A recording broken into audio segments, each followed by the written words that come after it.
மதுரை நண்பர்கள் என்னுடைய ஊருக்கு வரணும், என் கிராமத்துக்கு வரணும். ஒரு ஆண்டும் பழனிக்கு நாங்கள் காவடி எடுப்பதை நீங்க பார்க்கணும். கொங்கு பகுதிக்கு வரணும். சாட்டையால் அடித்துக் கொள்கின்ற வழக்கத்தை நீங்க பார்க்கணும். இன்னைக்கு தமிழகத்தில் இப்ப இருக்கக்கூடிய அமைச்சர்கள் பாரு பேர் அவங்க செருப்பை தூக்குறதுக்கு அசிஸ்டன்ட் வச்சிருக்காங்க. ஆத்த தாண்டமா அசிஸ்டன்ட் செருப்பை தூக்கணும். ஆனா நான் செருப்பு போடாம ரோட்ல நடந்து வர்ற காரணம் ஒரு வேள்வி. ஆனால் யாருக்காவது திமுக அமைச்சர்களுக்கு முக்கிய தலைவர்களுக்கு சாட்டையின் மீது சந்தேகம் இருந்தா கோயம்புத்தூர்ல என் வீட்டுக்கு விருந்தாளியா வாங்க, நல்லா காலையில சாப்பாடு போட்டு உங்களுக்கு பிடிச்ச சாப்பாடு போட்டு அதே சாட்டையை உங்க முன்னாடி கொடுக்குறேன். 2 அடி அடிச்சுக்கங்க. நீங்க 6 அடி அடிக்க வேண்டாம், 2 அடி அடிச்சுக்கங்க. அதன் பிறகு யாரு வேணாலும் சேலஞ்ச் பண்றேன். திமுகவினுடைய எம்எல்ஏக்களுக்கு மேல சாட்டையின் மீது எனக்கு சந்தேகம் இருக்குன்னா வீட்டுக்கு வாங்க, சாப்பாடு போட்டு அதே இடத்துல சாட்டையை குடிக்கிறேன். 2 அடி மட்டும்தான், 6 அடி இல்ல.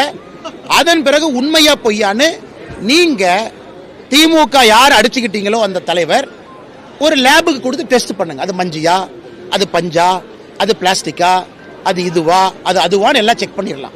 அதனால யாராவது உங்கள்கிட்ட சொன்னாங்கன்னா என் வீட்டுக்கு உணவு சாப்பாடு போட்டு சாட்டையை கொடுத்து உங்க முன்னாடி, அந்த சாட்டை என்னுடைய பூஜை அறையில் இருக்கு, சாமி முன்னாடி இருக்கு, 2 அடி அடிச்சுக்கிட்டுங்க. அதுக்கப்புறம் அவங்க உங்களுக்கு பேட்டி கொடுப்பாங்க.